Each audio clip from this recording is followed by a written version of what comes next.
add or subtract? Mheshimiwa Eugene. Thank you very much, Your Excellency. Ladies and gentlemen of the press, we are very perturbed by the recent developments that saw the High Court in Kiambu issuing orders blocking the implementation of the Nadco report. As you're all aware, I was in the dissenting side on the signing of that report, and I didn't sign it because our two key issues that we presented, mainly the issue of the cost of living, was not addressed. That was rejected by our friends in Kenya Kwanza. But now we understand why, because the intention was really to add more taxes, which they have done since we left Bomas. More and more taxes are coming up. And with the budget policy statement in place, the trajectory is increment of taxes across. If we had VAT being increased from 8% to 16% on fuel in the 2023 finance bill, now that VAT is being added even on milk and bread. We had zero rated under Uhuru Kenyatta matters touching on essential commodities, things like bread, milk, just for ordinary Kenyans, families, to have a meal, that basic breakfast meal. Now our friends are also adding VAT on that to 16%. They want to add VAT also 16% in the education sector. Already many parents, as we speak, they were talking of over 300 Kenyan children who are challenges joining secondary schools. Over 100,000 have not joined as we speak because of the challenges that the parents are meeting. Now, if that is added, that burden will go even higher. The most worrying issue was the second issue that we raised at Bomas as Azimio, and this is one of the issues that sent Kenyans on the streets, and that is the issue of electoral justice, the issue of reconstituting IEBC, the issue of doing an audit of the last general elections that was a product of a divided commission. The majority of the commissioners, as they appeared before us, physically and electronically, they were still not owning the results of the 2022 general elections. We heard from them, our two sisters who were in the US, and our two brothers who came to Bomas. They said the results announced by Chebukati were not the results of the commission. Those results were Chebukati's plus a minority of the commission, who are two commissioners.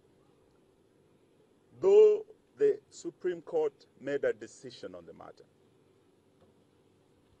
Kenyans still wanted to know exactly what happened. And that is why it was agreed by both sides that there should be an audit of that election, not to reverse the decision of the Supreme Court, but to ensure that future elections avoid the pitfalls of the past election, to ensure that the next elections of 2027, 10th August, that my brother Kalonzo wants to run as president, I want to run as president, there are others who want to run as president.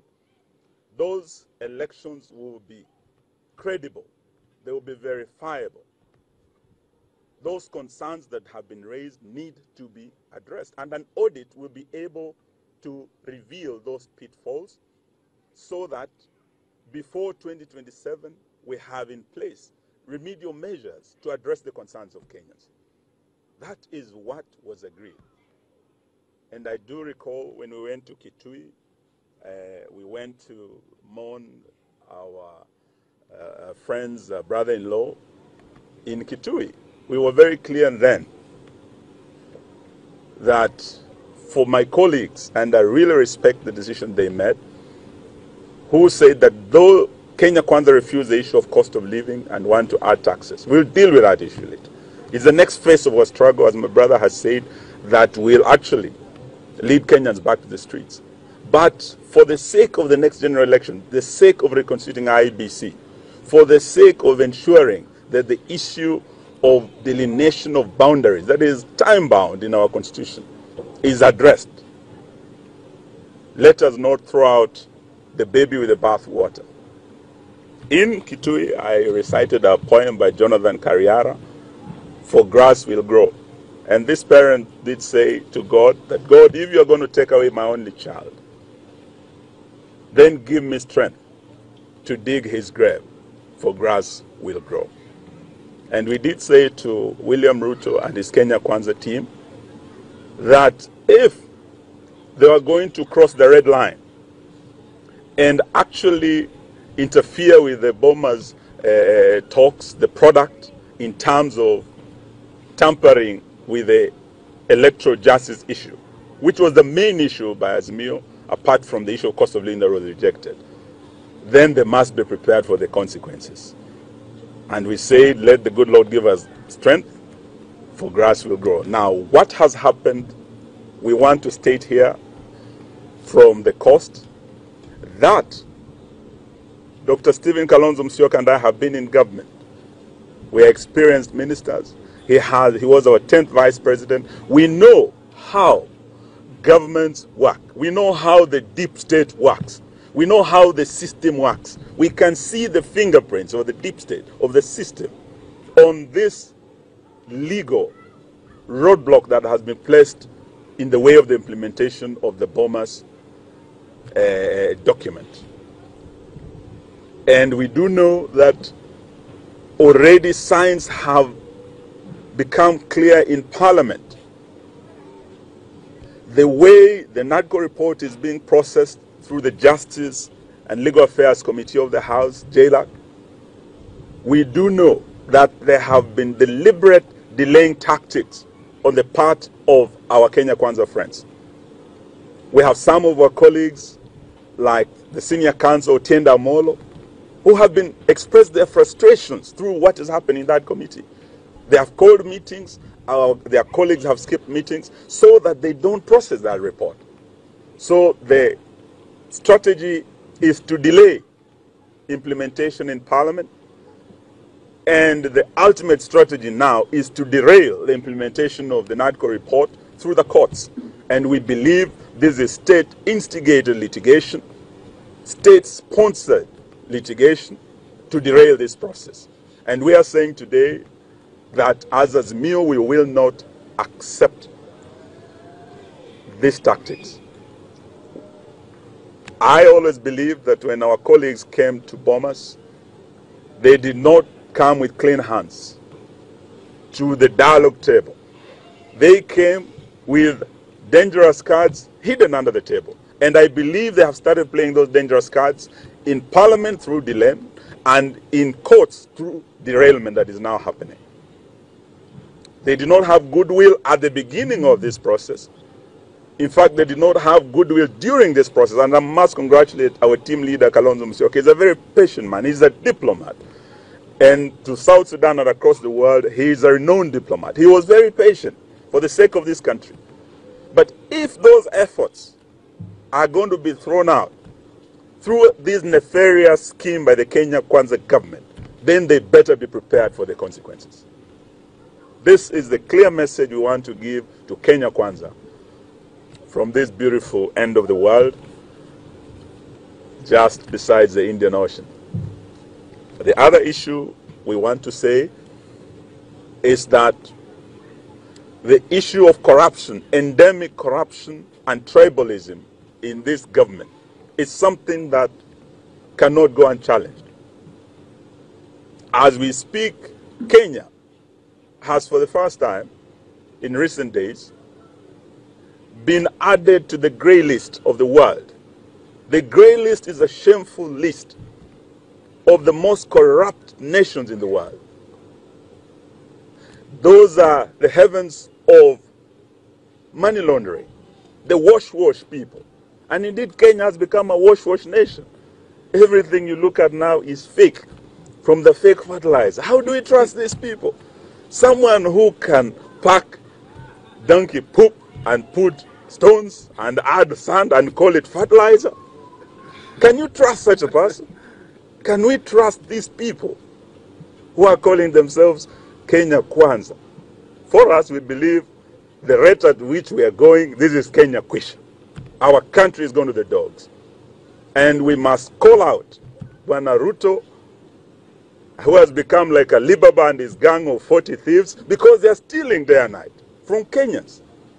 Now they've gone to the farmers.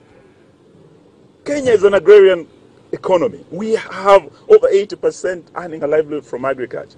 You promised them that when you enter State House, you will ensure there's guaranteed minimum returns to the farmers. Now that is not guaranteed anymore. When you are giving them stones, na mavi ya punda, na mchanga, na unaita hii ni mbolea. How are we going to grow food and remove Kenya from the list of food insecure nations of the world when we are allowing our wash friends in this government to give fake fertilizer and fake seeds to farmers? We will not achieve. So these are some of the issues we want to say as we speak. From the reports given, it is shown that the Kenya Kwanza government has entrenched corruption, and the most corrupt ministries are known. Kenya Kwanza government has entrenched tribalism.